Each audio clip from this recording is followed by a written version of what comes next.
Kienet għadha lanqas laħqet intemmet il-quddiesa pontifikali li quddiem il-Kon Katridral ta' San Ġwan bdiet tinġabar folla. Min biex jipprova jifhem x'kien qed jiġri u min għax ma jitlifx iċ-ċerimonja tal-ftuħ tal-Parlament. Naħseb li hija sabiħa għax tirrappreżenta nimmaġina il-fatt li l-parlamenti huma qrib tal-poplu mbagħad. Simbolika żguru.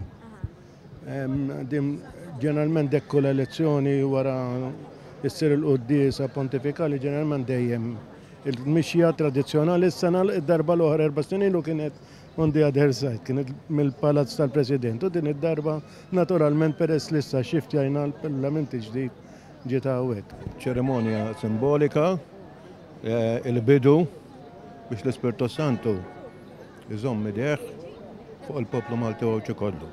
L-ewwel darba li ġejt tara din Kull 5 snin jew kull 4 snin kull meta wara l-elezzjoni niġi għall-quddiesa hija. Hija sabiħa wkoll għax inti il-membri parlamentari jkunu man-niesu. Fl-istess waqt it-turisti li nzertaw waqt btala f'pajjiżna bdew jifhmu eżatt x'kienet jiġri. Uħud qabluha ma' ċerimonja simili li ssir f'pajjiżhom. I think this one is better. It's more lively, more interesting. So democracy is symbolic, yes. We like to get the church together with the people who rule our country. We have a procession in England and with the Queen and members of the royal family who come to Parliament, and it's all very formal and ceremonial, and the Queen reads her speech, which is given to her by the government.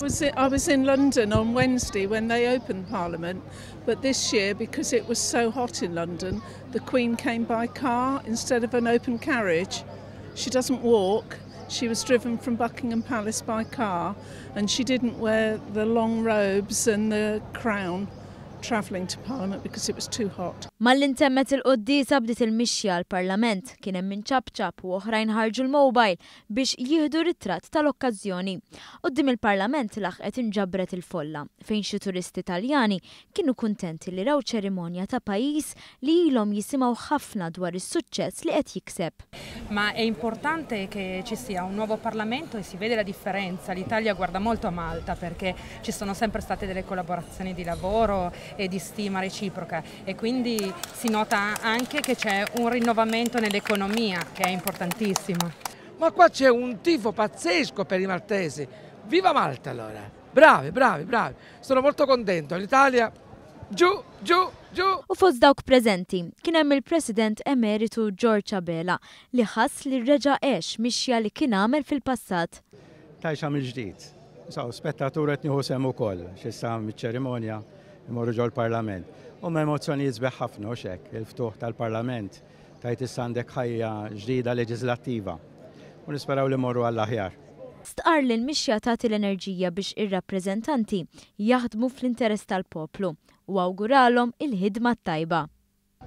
Hija simbolika li xtlaqak l-ewwel man-nies, ikollok ir-reception tan-nies u jkun bidu tajjeb ħafna, huwa bidu ta' inkoraġġiment ħafna u jimlik b'kuraġġ ukoll biex tħares snin li jkunu ġejjin. U dak li nawguralhom il-parlamentari tagħna miż-żewġ naħat tal-Kamra.